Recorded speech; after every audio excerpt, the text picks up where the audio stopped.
Question number 2. Joanne asks, what is the best business card you've ever seen and that has had the best impact? Okay, good question, Joanne. So if you attend a lot of conferences and seminars, I'm sure you've seen everyone running around handing out business cards and everything.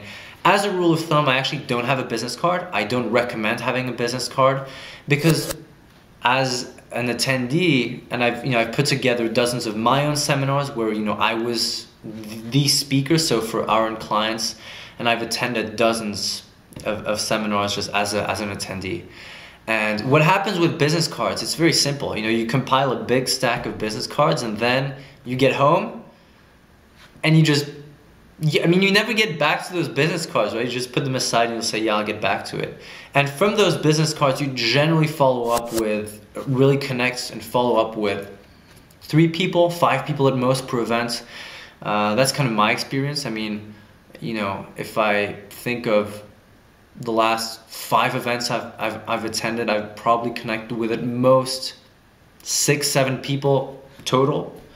So I think that just running around giving business cards I think it's lame.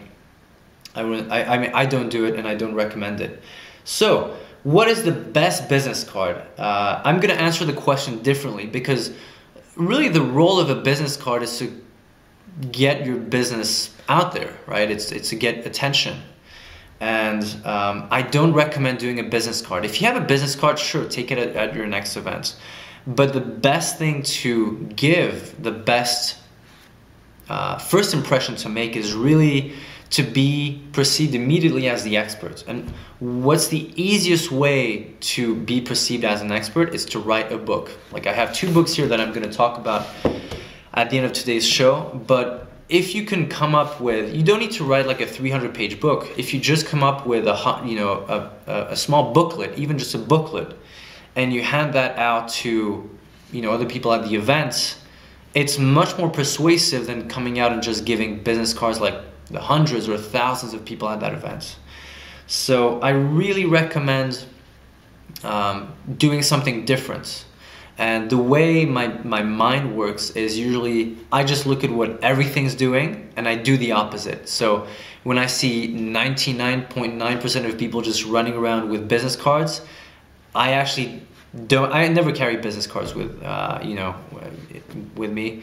The only thing I do recommend is really being perceived as the expert. And if you really want to network and use that game to go around, at least have something tangible. Have a book that you can give to someone because that does a lot of things. First of all, it conveys authority. If there's like 500 attendees at the event and you're the only one with a book and you're giving out a book, it's crazy. I mean, the first impression is nuts because first of all, you're the only one giving away a book.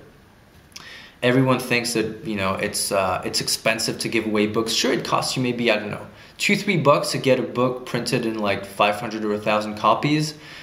It's $2,000-3,000 that it's an investment in your brand, and the impact that it has on people who meet you for the first time and say, hey, I wrote the book about how to lower your taxes, or I wrote the book on how to save on electricity.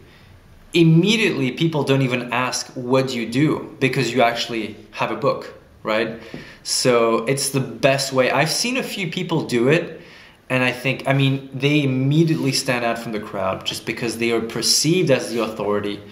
And it's just for $2-3. I mean, you have an amazing first impression. So, Joanne, the best business card I have ever seen is actually people giving out books at seminars and events, and it's the fastest way to build authority and to be perceived differently than everyone else who's just running around with business cards.